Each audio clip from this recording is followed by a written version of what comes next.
Ce rapport montre l'enchaînement des faits qui ont conduit à ne pas placer l'intéressé en centre de rétention, alors qu'il était en situation irrégulière sur le territoire et alors qu'il venait d'être interpellé pour un vol.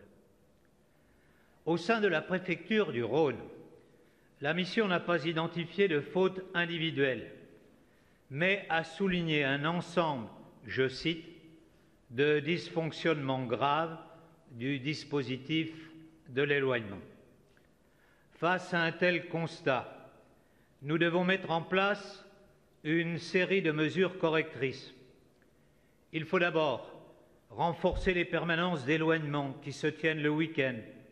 L'ensemble des personnes qui interviennent dans la procédure devront disposer des moyens et outils adéquats pour remplir leur mission.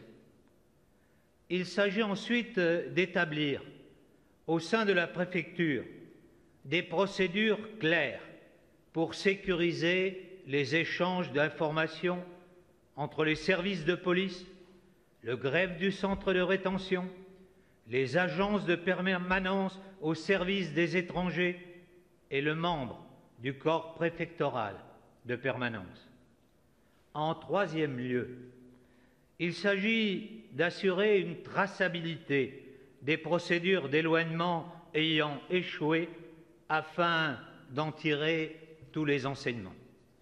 Enfin, il est nécessaire de définir des modes opératoires visant à solliciter, en tant que de besoin, d'autres centres de rétention que celui de Lyon pour y placer tout individu présentant une menace pour l'ordre public. La préfecture du Rhône devra, dans les plus brefs délais, apporter des mesures correctrices aux manques qui se sont fait jour. C'est pourquoi j'ai décidé de confier cette importante tâche de réorganisation à une équipe préfectorale profondément renouvelée qui sera nommée demain en Conseil des ministres. De manière plus générale, le gouvernement entend rappeler sa détermination à renforcer les services des étrangers des préfectures et à faciliter l'accès aux places de rétention partout sur le territoire.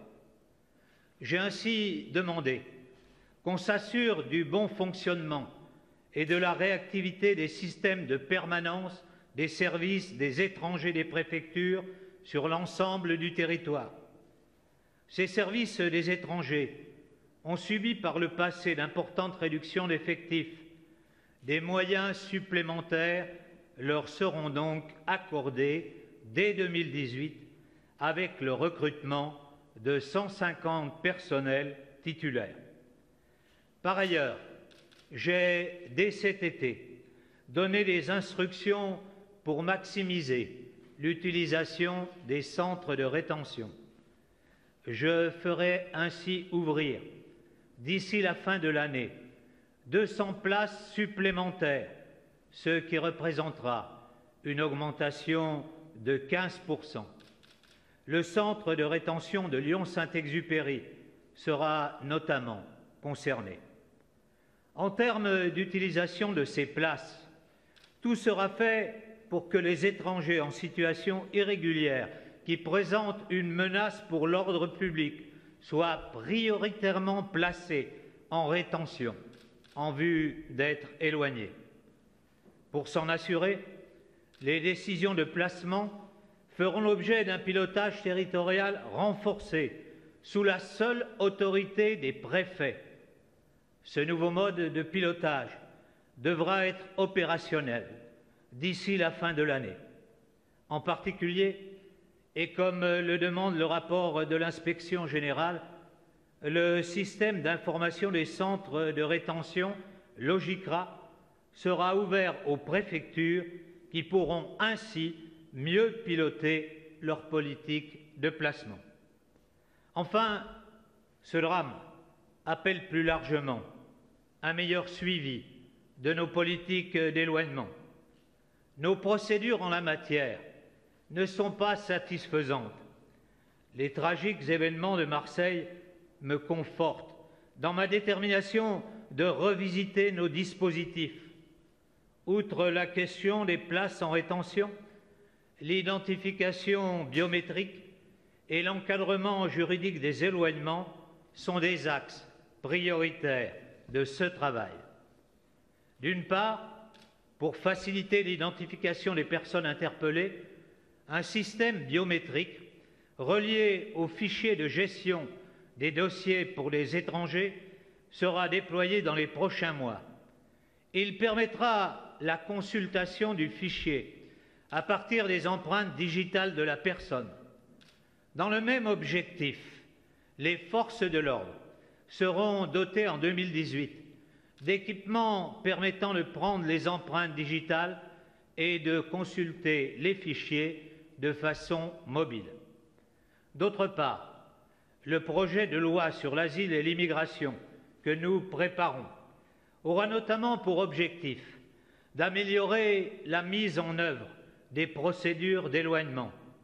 Il facilitera l'identification des personnes interpellées dans le cadre de leur retenue pour vérification du droit au séjour. Il rendra également plus efficace la rétention en dissuadant les comportements qui visent à faire obstacle à l'éloignement. Pour conclure, je voudrais souligner ma confiance dans l'action de tous nos préfets, de l'ensemble de nos fonctionnaires, fonctionnaires de la PAF, fonctionnaires des préfectures. Je le sais, ils ne comptent ni leur temps, ni leur énergie pour que dans la conduite de cette politique si sensible de lutte contre l'immigration irrégulière, force reste à la loi. Les orientations ainsi définies leur permettront de mieux effectuer leur travail dans des procédures qui seront mieux maîtrisées. Merci à vous.